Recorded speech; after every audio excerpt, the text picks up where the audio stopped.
Hi, this is Emily Taylor. I'm the Associate Producer for EverQuest 2, and welcome to the Age of Discovery Beta Tour.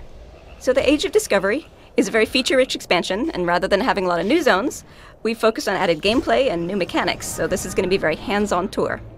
We'll give you a chance to look at the new Beast Lord class, and then we'll head back to Freeport to hire some mercenaries.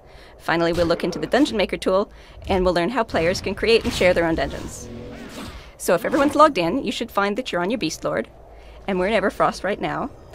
Beast Lords have warders that they can tame, who work in combination with the Beast Lord to create a new style of combat tactics. So the Beast Lords have fewer buttons to press, but they have a more active and reactive playstyle than our other classes, as they react and interact with their warder. When you start a new Beast Lord, you have a warder already, and what species you get depends on your race, but as you travel around the world, you'll be able to tame animals from almost everywhere. So let's go ahead and tame a new warder. Most animals can be tamed by Beast Lords, and you get a special Beast Lord Sight ability when you start spending your AA points at level 20. You'll find that on your hotbar. It should be the first icon, and it looks like an eye. So, if you use that while you're standing near an animal, you should see that the animal will glow with a special effect, and that means that it's tameable. The second ability we've put in your hotbar is your Tame Warder ability. So to do that, you engage the animal in combat. When the animal is below 50% health, then you use your Tame Warder ability. So there are in total 16 different families of warders, for example, the cat family, the bird family, the canine family, etc. Each of them has slightly different offensive and defensive abilities, so you can figure out what suits you best. So Beast Lords are a class that players have been asking for since the game launched, and we're very excited to be bringing them back to North at last. And we've tried to make it a unique gameplay experience as well, with a lot more interactive elements between the Beast Lord and the Warder than our other classes have. We're fully supporting the Beast Lords by adding in all the class quests, class armor, even an EverQuest, just like the other classes have.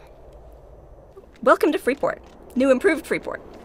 We've completely revamped the city. We've converted it from 4 separate zones into just one, as well as upgrading the appearance.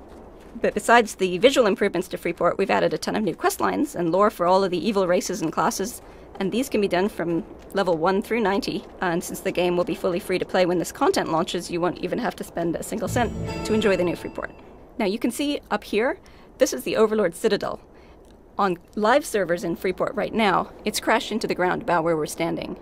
So once Age of Discovery launches, you'll see that the Citadel's been restored to the sky overhead. It's also now accompanied by some smaller guard towers, which didn't exist previously. Where we're standing now is the Execution Plaza. Here you'll see regular executions of those who Lucan has judged to be traitors to the city. Lucan often shows up and carries out the executions himself, and there's one starting now if you want to take a moment to watch. And in case you're wondering, if you jump in that pit yourself, yes, you will die.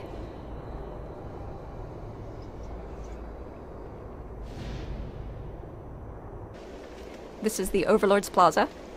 This didn't exist in the original Freeport, so this is a pretty cool monument. Clearly, nothing says, I'm back and I'm taking control, like a 20-foot tall golden statue of yourself. So the revamp of Freeport includes a ton of new quests, including different quest lines for different races and class archetypes. Many of the quest chains also scale dynamically to your level, so even if you're already level 90, you can still enjoy them. And we've preserved a lot of the older content as well, although some of the older quests have had to be tweaked to match the city's changes. The old racial neighborhoods have been turned into instance quest zones, so you'll visit those while you're doing your quests. And there's also a new public quest outside Freeport in the Common Lands, which is for levels 20 to 30.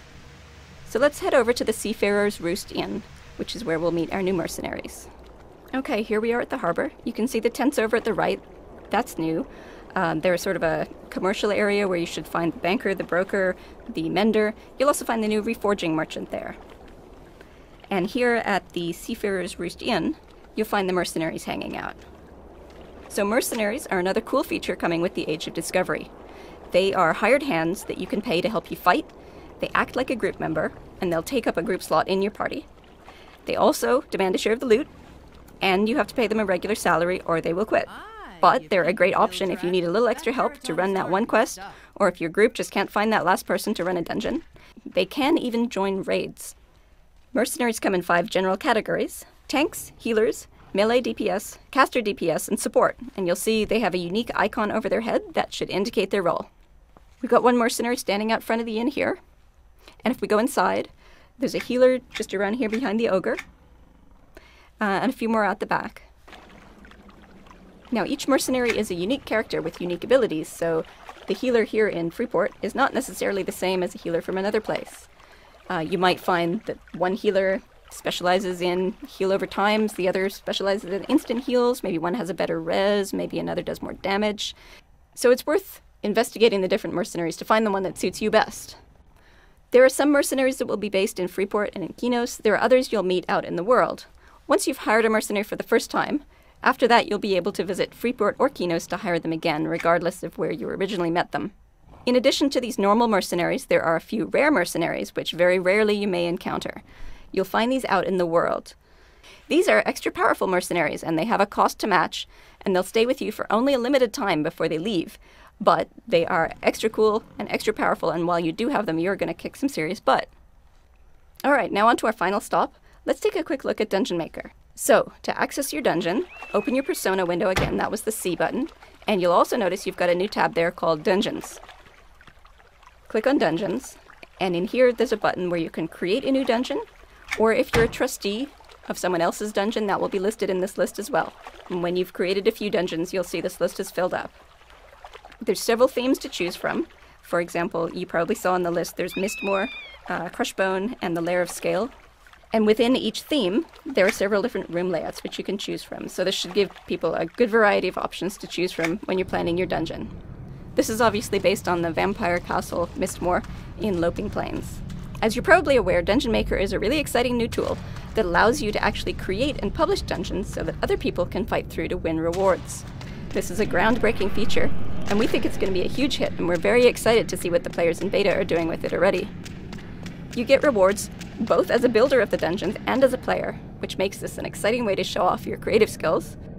You'll probably notice you have a new window pop up on your screen called a toolbox.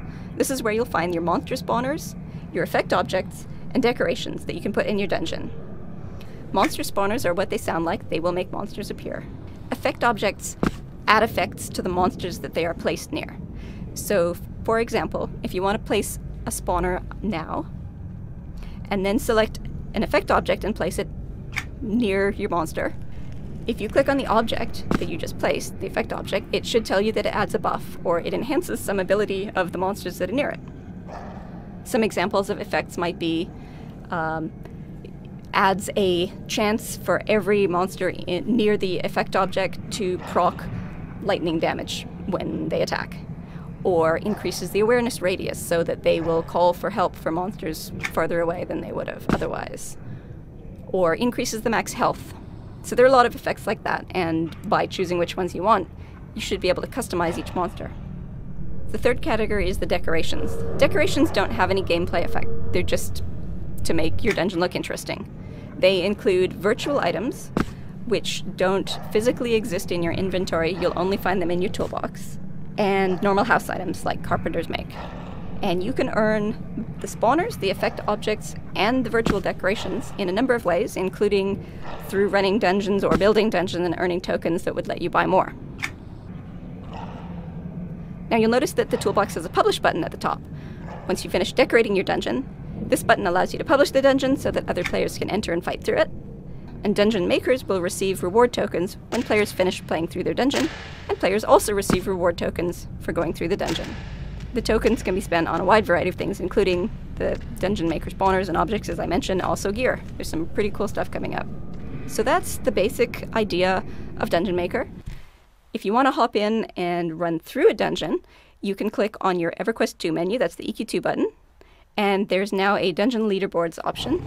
If you click on that, you'll see all of the dungeons that people have published, so just pick one and go into it.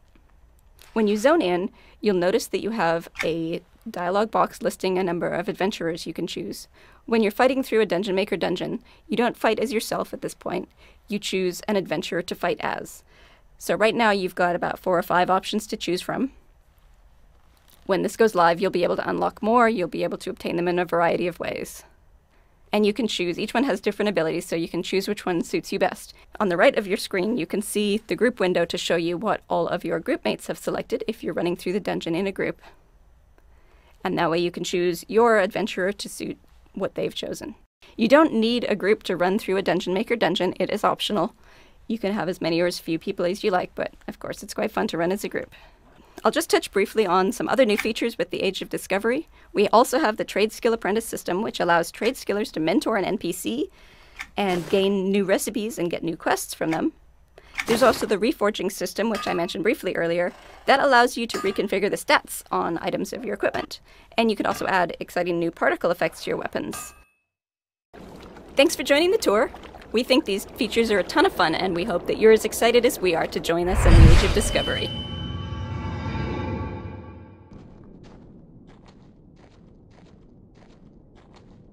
Sony.